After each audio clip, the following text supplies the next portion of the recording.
they were gentlemen. I mean, they weren't assholes. Imagine a Hollywood legend, a man whose voice carries the soul of the American West, finally breaking his silence on the actors he can't stand. Sam Elliott, at 80, isn't just sharing opinions. He's defending a craft he fears is fading. From calling one star a diva in boots to dismissing another as all ego, no talent, his words cut deep. But why now? And what does this reveal about Hollywood's heart? Join me to uncover the battles of a cowboy who lives for truth. Sam Elliott's voice is unmistakable, a deep, gravelly drawl that carries the weight of the American West. For over 5 decades, he's embodied rugged cowboys and stoic heroes. From his early days in Butch Cassidy and the Sundance Kid to his Oscar-nominated role in A Star is Born.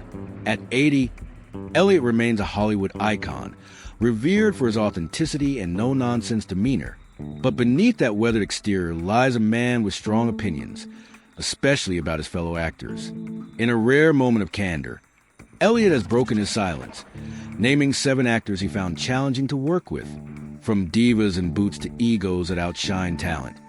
His revelations are as raw as the landscapes he portrays. Who are these actors, and what pushed Elliott to speak out? In 2021, Sam Elliott ignited a firestorm with his unfiltered critique of The Power of the Dog, a psychological western directed by Jane Campion and starring Benedict Cumberbatch. Appearing on Marc Maron's WTF podcast, Elliott didn't hold back. He called the film a pretentious misfire, but his sharpest barbs were aimed at Cumberbatch's portrayal of Phil Burbank, a closeted rancher in 1920s Montana. What the hell does this Brit know about the American West? Elliott growled, his voice thick with disbelief. He described Cumberbatch's performance as stiff and overly polished, lacking the raw grit of true cowboy life. To Elliott, the portrayal felt like a costume drama, not a lived reality. Was he right to question Cumberbatch's authenticity, or was he clinging too tightly to tradition? The debate lit up Hollywood. The backlash was swift and fierce. Critics accused Elliott of gatekeeping the Western genre, arguing he was out of touch with the film's modern take on masculinity and identity. Film scholars praised The Power of the Dog for its nuanced exploration of repressed emotions, a stark contrast to the stoic archetypes Elliott championed. Director Jane Campion herself responded, pointing out the irony in Elliott's critique. He's not a cowboy either. He's an actor. He grew up in Sacramento and was educated in Oregon, she remarked, highlighting that Elliott's Western persona is as much a performance as Cumberbatch's. The controversy grew heated, with some defending Elliott's passion for authenticity and others calling his comments narrow-minded. Did Elliott's love for the West blind him to the film's deeper themes? In 2022, Elliott surprised many by addressing the controversy at a deadline event for his series 1883. Reflecting on his remarks, he expressed regret for their impact. "I said some things that hurt people, and I feel terrible about that," he admitted. He specifically apologized to the cast of The Power of the Dog, calling them brilliant actors all, and singled out Cumberbatch for praise. "I can only say that I'm sorry, and I am," Elliott added, showing humility rare in Hollywood. His apology didn't erase the debate, but revealed a man willing to reflect on his words. Yet, his initial critique underscored his deep connection to the Western genre, a way of life he believes demands respect and understanding. What drove Elliott to soften his stance, and how did this clash shape his legacy? Benedict Cumberbatch, for his part, responded with diplomacy. At a BAFTA Film Sessions event in 2022, he called Elliott's reaction very odd, but avoided direct confrontation, noting he hadn't heard the full podcast. Cumberbatch emphasized the film's relevance, pointing out that its themes of identity and repression resonate in today's world. "These people still exist in our world," he said, defending the portrayal of complex characters. Insiders later revealed that Cumberbatch was stung by Elliott's words, having immersed himself in ranch work to prepare for the role. Did Elliott's critique overlook Cumberbatch's dedication? Or was there a deeper cultural disconnect at play? The tension between tradition and innovation remains unresolved. Sam Elliott's acting philosophy is rooted in restraint, a belief that true emotion simmers beneath the surface, revealed through a glance or a pause. This approach has defined his career, from his breakout role in Lifeguard to his acclaimed performance in Hero. But not all actors share his vision, and few contrast more sharply than Nicolas Cage. Known for his wild, unpredictable energy, Cage has built a career on what he calls nouveau shamanism, a blend of trance-like intensity and theatrical flair. To some, it's genius. To others, it's chaos. When Elliott and Cage worked together on Ghost Rider in 2007, their differences were stark. Elliott brought his signature gravitas to the role of Carter Slade, while Cage's Johnny Blaze burned with manic energy. Off camera, Elliott kept his distance, later hinting at his disapproval of actors who let ego dominate the story. Was Cage's bold style a strength or a flaw in Elliott's eyes? More firework than flame, Elliott reportedly said of Cage, a subtle jab at a style he saw as lacking depth. In Ghost Rider, Cage's performance was polarizing. Some fans loved his unhinged energy, while critics called it over the top. The film grossed $228.7 million worldwide, but earned a 26% critic score on Rotten Tomatoes, reflecting its mixed reception. Elliott, who values subtlety and presence, saw Cage's approach as a departure from the quiet power he believes acting should embody. Yet, Cage's defenders argue his risk-taking pushes boundaries, citing films like Mandy and Pig as proof of his versatility. Did Elliott misjudge Cage's talent? Or does their clash reveal a fundamental divide in acting philosophy? Despite their differences, Elliott and Cage have each left an indelible mark. Elliott's reserved demeanor contrasts with Cage's flamboyance, but both have loyal followings. Cage's recent work, like his critically acclaimed role in Long Legs in 2024, shows he's still pushing boundaries, while Elliott's performance in 1883 earned him a Screen Actors Guild Award. Their time on Ghost Rider may not have sparked a friendship, but it highlighted a broader debate about authenticity versus spectacle. What is it about Cage's style that grates on Elliott, and how do their approaches reflect changing trends in Hollywood? The answers lie in their contrasting visions of what it means to disappear into a role. Sam Elliott's connection to the American West is more than a role, it's a way of life. Born in Sacramento, California, on August 9, 1944, and raised in Oregon, he grew up immersed in the landscapes and culture that defined his career. His father, a U.S. Fish and Wildlife Service worker, instilled in him a love for the outdoors, shaping his authentic portrayals of cowboys and ranchers. From his early roles in the Way West to his iconic turn as Virgil Earp in Tombstone, Elliott brings a lived-in quality to his performances. His sun-worn skin, deliberate gait, and measured speech aren't just acting choices. They're reflections of a man who understands the West's solitude and struggle. Why does this authenticity matter so much to Elliott, and how does it shape his critiques? While Elliott hasn't directly criticized Kevin Costner, known for westerns like Dances with Wolves and Yellowstone, his emphasis on authenticity suggests a respect for actors who embody their roles with genuine depth. In a 2022 interview, Elliott praised Costner, saying, "I love Kevin Costner. There are a lot of good people on the cast." Yet, he admitted to not watching Yellowstone, citing his busy schedule. Costner's Western roles have earned both praise and criticism. Some see him as a genre staple. Others find his performances lacking nuance. Given Elliott's values, he likely appreciates Costner's efforts to capture the Western spirit, even if their styles differ. Could Costner's approach align with Elliott's ideals? Or is there an unspoken critique beneath the surface? Elliott's commitment to authenticity sets him apart in an industry often criticized for its artifice. His performances in films like Mask and The Hero showcase a quiet power that resonates with audiences. In 1883, his role as Shea Brennan earned critical acclaim, with Rotten Tomatoes noting his world-weary work as a highlight. For Elliott, acting is about truth, honoring the character, the story, and the audience. His critiques, whether Cumberbatch's polished performance or Cage's theatrical flair, stem from this belief. As he names the actors who didn't meet his standards, it's clear that authenticity isn't just a preference, it's non-negotiable. What other names are on Elliott's list, and how will they challenge his vision of Hawkins? Sam Elliott's sharp critiques didn't stop at actors who leaned into spectacle or lacked authenticity.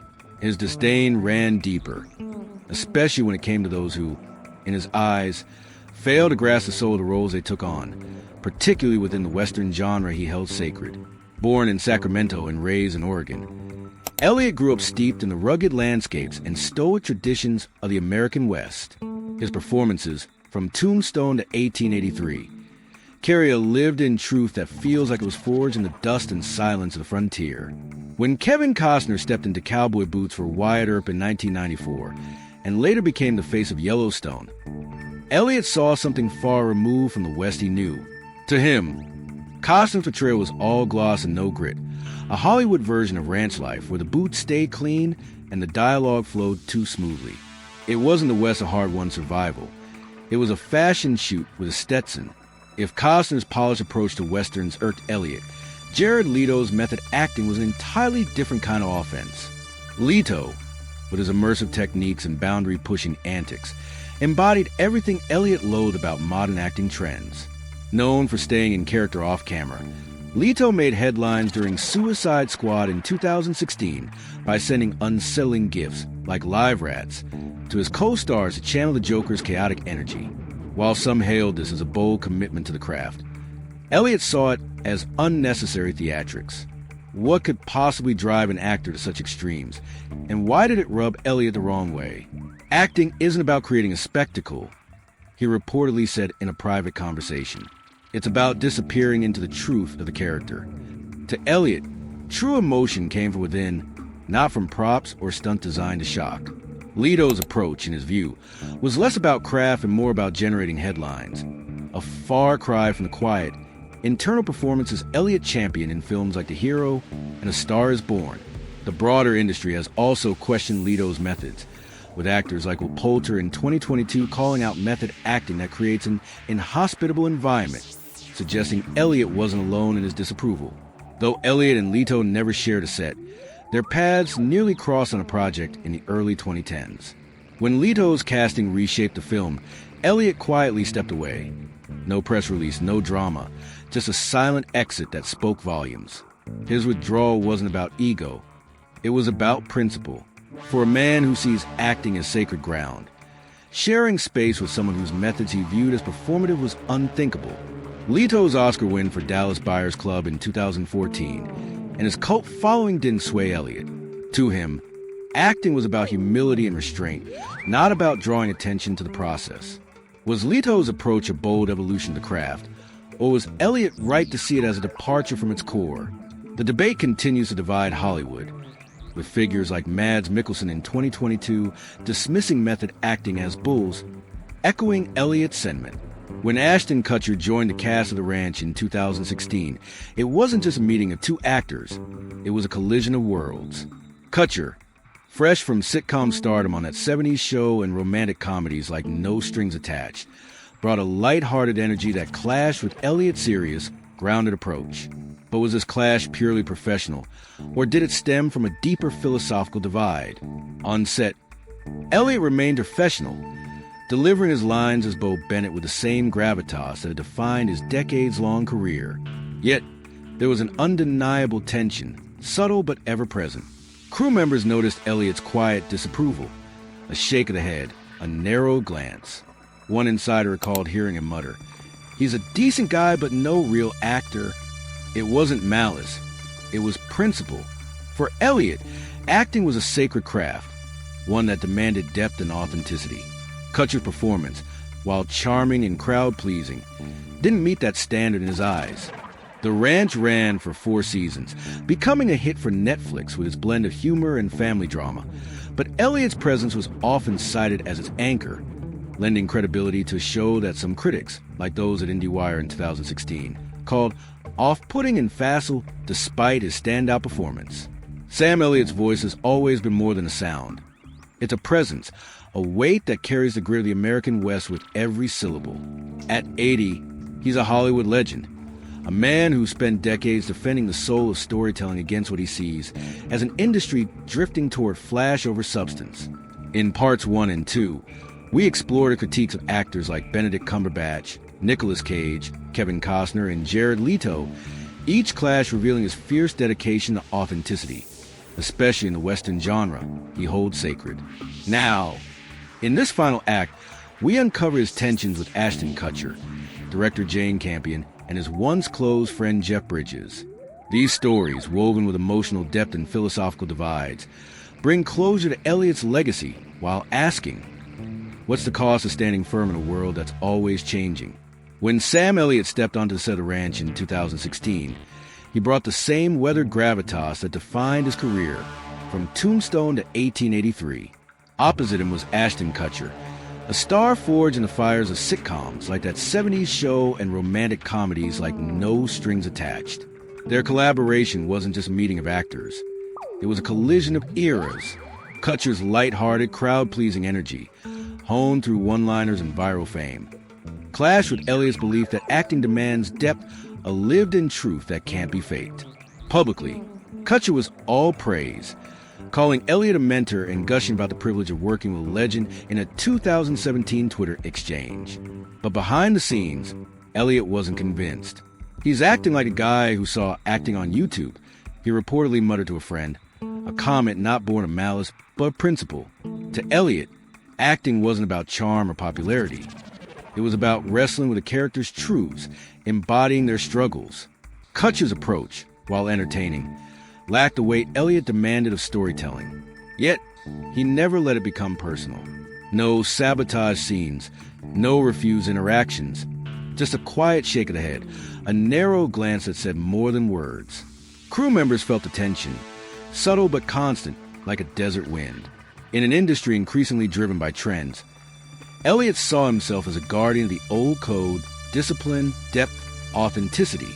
In 2022, Sam Elliott's critique of the power of the dog sparked a firestorm that reached its peak when director Jane Campion fired back.